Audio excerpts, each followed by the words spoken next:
Yeah, so Cesis, as you see, is located in the northeast part. It's the second largest city in Eastern region.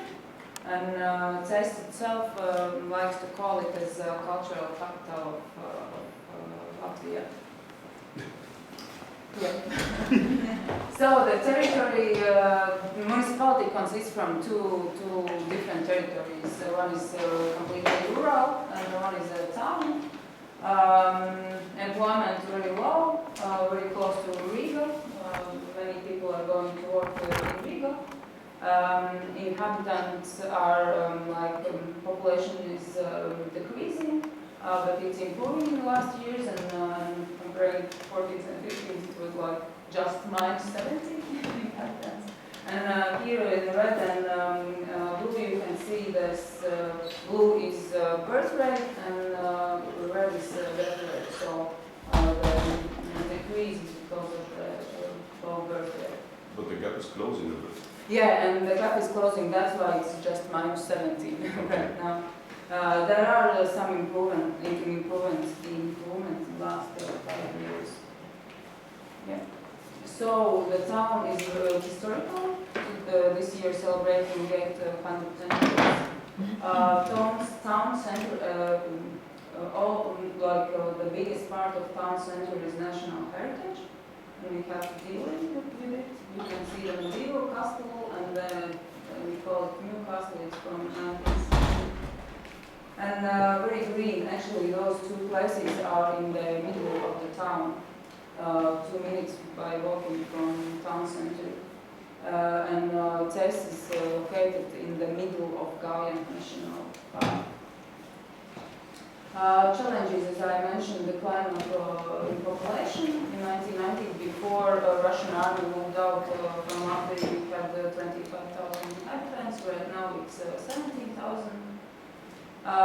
Local economy, one of the directions municipalities leading to Cesis is cultural tourism. The seasonality is very summer is full.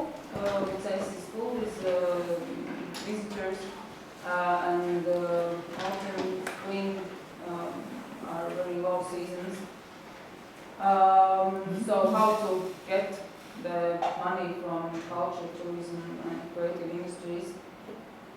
Town center, as I mentioned, big part is Old Town, and it's right now half empty. And also former industrial sites are half empty, let's say. This project I remembered yesterday, and I think I haven't told you, to be honest, about this, but I was a part of it. And in year 2011, 3 girls came together, and we thought what we could do to show others that old houses in Old Town are really beautiful. Okay, they are empty or half empty, but there is some beauty in it, and they can be used for something. And we made Cesis Old Town house stories. We gathered the historical data and made them in like a very interesting way. We recorded the stories, and for one day we made this for 3 years, but it was each year it was one day, a pop-up event when you could go to the house, look inside, explore, and hear the story of the house. The story itself was speaking about its history. So it was like a private initiative, but it was born in Meetup, which was organized by our cultural department, where we tried to find the ways how involve local inhabitants to participate in cultural events. Right now, what are doing municipalities? One thing is hands-on buildings. Let's say municipal, like city is changing. There are some big investments coming in municipal, like EU fundings. And some of buildings are left empty. For example, this one, it was former music vocational school, and we built a new concert hall, and music vocational school is right now located in a concert hall. And this school was this building was left empty. But municipality, and it was owned by state, and when we see that state is not so interested and they don't have the means to operate the buildings, municipality asked the government to give them the building, and afterwards they gave the rights for management rights to new grammar school that was established by the parents. So this is one example, but those are different ones, several ones that municipality is working with state to take the buildings in their hands. Afterwards, as I mentioned, they are looking for investors, and right now it's changing, not like investors with a lot of money, but more like owners, managers who really will work with the house. Probably not right away give a lot of money, put a lot of money inside, but manage the house. And finding the legal ways how to do it, because this is the issue, I think, not only in Latvia, but because municipality is they can work only in some frame, what is legal ways, let's say. I don't know how to explain, but Yep. But still there is no real solution still for private property. Municipality is working with the state, but still there are a lot of buildings owned by private owners, and they are, there is need. And those are last 5 years, very good examples. Art residency, and those all of those like Rutska restaurant, those were all owned by state, and municipality asked the state to hand over, and then they gave to private owners. Just one example, one point there. It sounds a bit like China also. And just to mention that, we had like a long discussion yesterday in the bus from Zagreb down to here.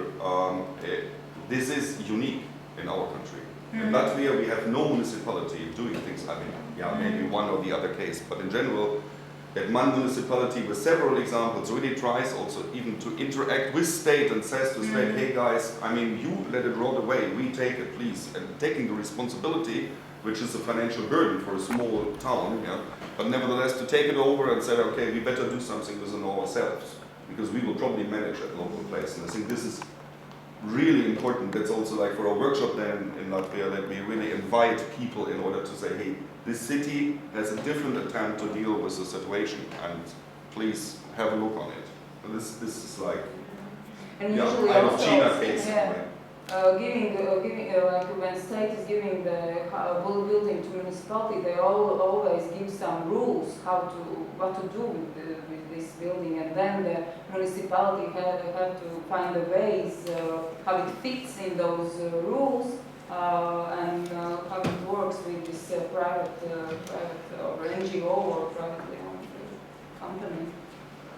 So this is this new grammar school. This is Rutska residency. You can see the building, and this is operated all these 3 years, and it's very really success story. It's summer is booked, fully booked with summer schools and starting architecture, photography, journalists, and different kinds.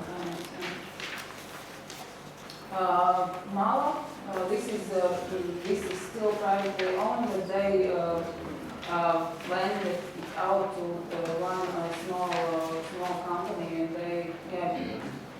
their life is not so good. we will be in that place Yeah, most this is likely. very close also to Cesis. Restaurant, former firehouse.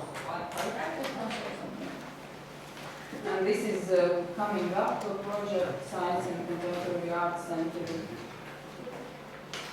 So what is when the municipality is showing some actions, then also it attracts different people to come to Cesis, and all of those are moving. Why the birth rate is still very low, but some young people are moving from Riga to Cesis, and in the last 3 years it's really happening. So. Instruments for municipality with the Cesis is doing handing over management rights and giving no rent, asking no rent for it.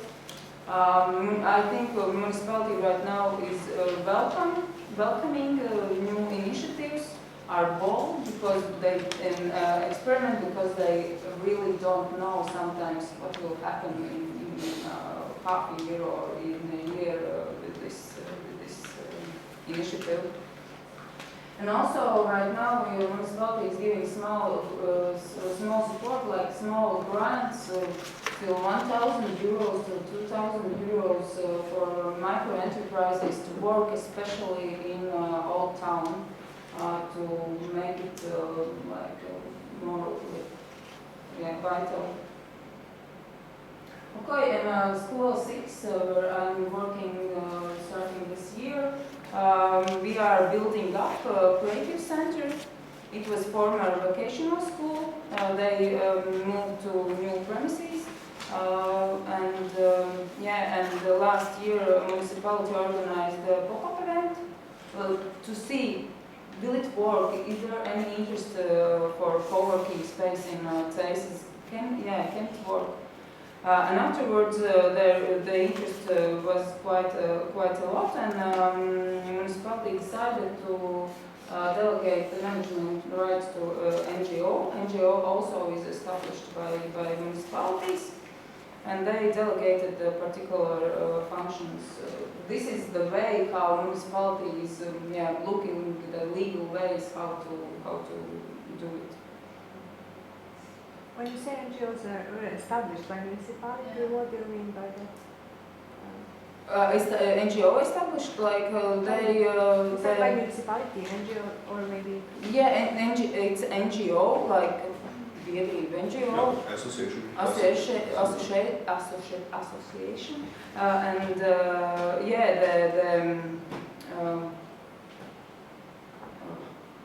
I don't know, Dibinatar. The founders. Founders are municipalities. But it's not a new NGO. This NGO works more with science centers right now, operating different science centers in Latvia, and they just saw that municipality just saw the possibility how to start to manage this building. But till the end of September, we have to prepare a new way how to manage, like legal way, new NGO or enterprise or something, how to manage further on this. What is probably misunderstood is there are several municipalities, and they together, not one municipality is founding one NGO. That's legal, not possible, illegal, not possible. But several municipalities plus other institutions can share and make one NGO or a company, whatever you want. Yeah, but it's not very easy to be done in Latvia. They have to prove that this really is needed, and So what we are trying to do, we are trying to make a creative and digital center. This is what the municipality delegated to this NGO to do. Establish co-working space, and my idea behind this all very physical thing is to make a meeting place for local community where to meet not just work there, but not just for those people who work there, but also for broader community inside Cesis. So the house is 1,000 square meters, and then main like things are openness, cooperation, and acting, like doing, not just speaking, but just really doing what is lacking sometimes in Latvian and Cesis. So this is how it looked with cracks, and and we just painted it, and just did small things, not didn't put a lot of money inside. And right now in the school 6 are working art sound studio. They are like musicians, some designers, and also painters. And this Saturday we will have first like community meetings. So see you in Cesis. Thank you. I have a question. And I have an information. I'm so sorry. We have time constraints. Okay. So at 11, the bus is already waiting for us, but because we What's are the going on time? a tour. It's 10 to 11, but just in order to Okay. let you know. Keep it very short. Yes. Short question. You had the municipality has some legal constraints on giving or letting the new users. What are those constraints in short? For example, they have to ask the rent. The biggest issue is the rent, and when the building is in very bad condition, then there are some huge investments, and plus the rent, plus making living, and etc. And then the municipality is finding the ways how to not to ask the rent. We have a I mean, very short explanation. We have back to the beginning 90s, independence time of Latvia, there was settled a law which is still active, which was meant anti-corruption, anti-state corruption, that the state or also municipalities, when they rent out even to an NGO, to a non-profit, they have to ask a minimum renting per square meter, like €3 something is the minimum as far as I know in Latvia. Even €5, I think. Which is Up to ridiculous, and I mean we are fighting against that for years already, that the state finally is like killing this law in order to really have like the €1 agreement, one building, €1, and that we can do the normal stuff that everybody does in the world. This is one of the big obstacles. It's glowing automatically. Obviously. What should I? Does it? Yes. Okay. Autonomous vehicles, autonomous vehicles. Maybe this will work. Okay. It's time for Total Dobře Art Center presentation. I'm an artist myself. I have studied textile art in Art Academy, and this project started actually very accidentally. I didn't thought that it would grow in such a big thing. I just started to rent my studio in this building over there, and this second floor was still completely empty, so I got a good contract and started to rent my space.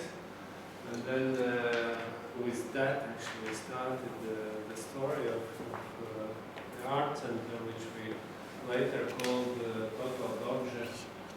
And me, together with some other artists from which have studios around this building, this is a huge factory, I would tell, we were thinking what's really missing in contemporary arts in Latvia. So what should we pay attention if we would make something kind of new art institution? So we decided to create a platform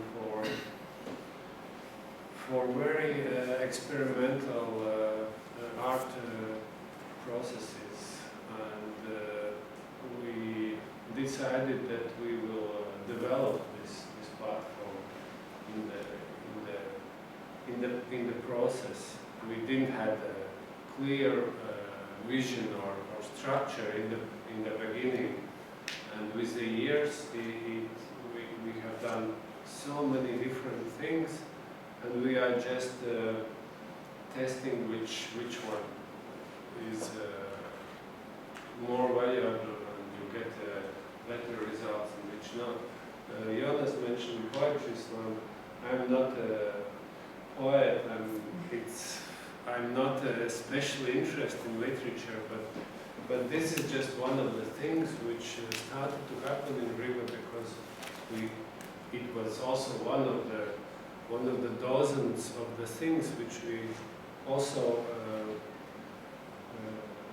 which happened on the platform, on this experimental platform. So they started in the factory BEF, which was actually, I think it's one of the, it's the biggest in Latvia. It was one of the biggest in the former Soviet Union for electricity products. Yeah, this is they had several factory areas in Latvia, and this one is in Riga, and here you can just have a very short imagination of what kind of buildings these are. It's a very various architecture built in more than 100 years period. This is Riga, which is around 640,000 inhabitants. This is an old town. This is kind of a busy center, and we were located here. This was whole factory area, and we used more like that spot. And it's a little bit on the outside of the edge of the city center, which made later a reason why we went away from this area. So yeah, this is just my studio, which was the beginning of all that, and soon appeared a lot of other studios around, which later were used for very often for the public events. And this is a house which gave the second reason why we started all this art center. And this manor is located here, which is 200 kilometers from Riga. And yeah, me as an artist, I was taking part in several workshops in Lithuania, which I really loved, which is dedicated to learn one of the textile techniques, felting. And I decided, okay, I want to somehow give back this possibility to experience taking part in the workshop, not organizing, to those Lithuanian girls who were always organizing these workshops. And I decided, okay, I will organize this workshop and invite them. And so I found this old manor as a good place for this workshop, and I organized it in 2007. And after this workshop, I decided that organizing events for other artists is the thing which gives me really fulfillment, and I felt really great after this workshop. So when I came back to the factory, I offered other artists from other studios, okay, let's open our doors of the studios and make some, like, invite people, that they come and see just, you know, as a fun.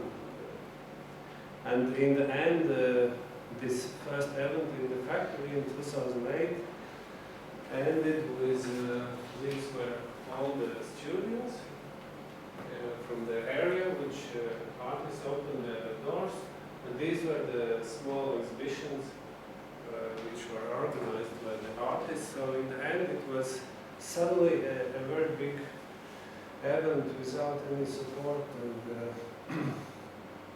and this was yeah, exciting for all of us. But still we didn't have this idea of making an art center, actually we decided after that of course there was some conflicts between us, and in the end we decided, okay, this is not for us, we won't make it this anymore. But in 6 months, few of the other artists from this area decided that they will make an exhibition in this corridor of one of the buildings, and again came a lot of people, and we had a really great time, and came at that time the culture minister also, which was a big surprise for us. So it gave some kind of energy again to organize the next event again after 6 months in 2009. We called it Web Art Fair, which was kind of the irony about the art fairs in general. We used our really shitty places also in the studios again. And after this exhibition, Contemporary Art Center invited us to organize something similar in a big festival, Survival Kit. Maybe some of you know this festival. They will also take part in Rijeka, European Culture Capital program. So this was, I think, also a very important moment for the development of arts, and we invited our favorite curator, and we made a big exhibition in one of the buildings which were empty at that time.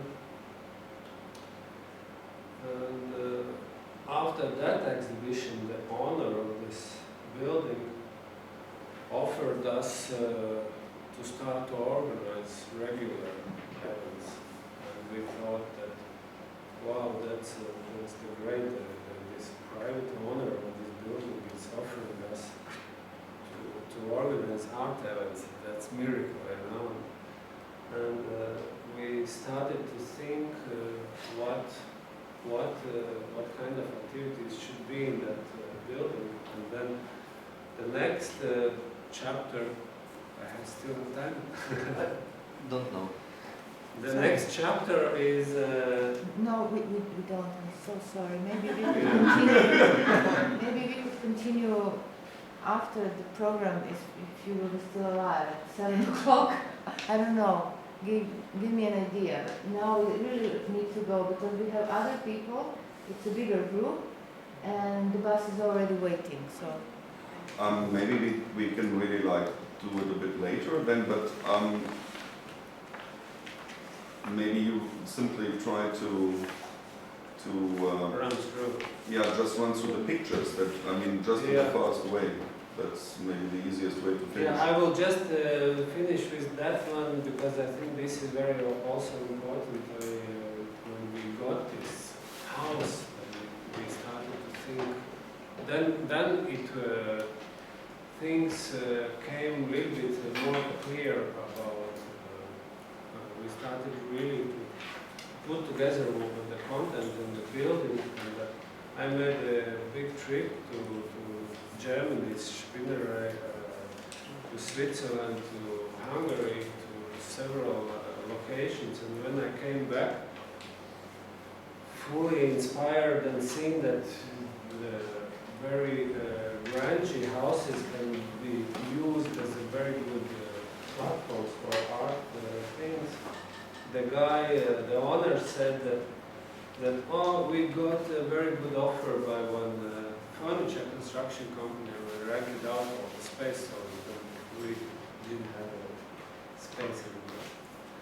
And then, yeah, then I can tell more later. If you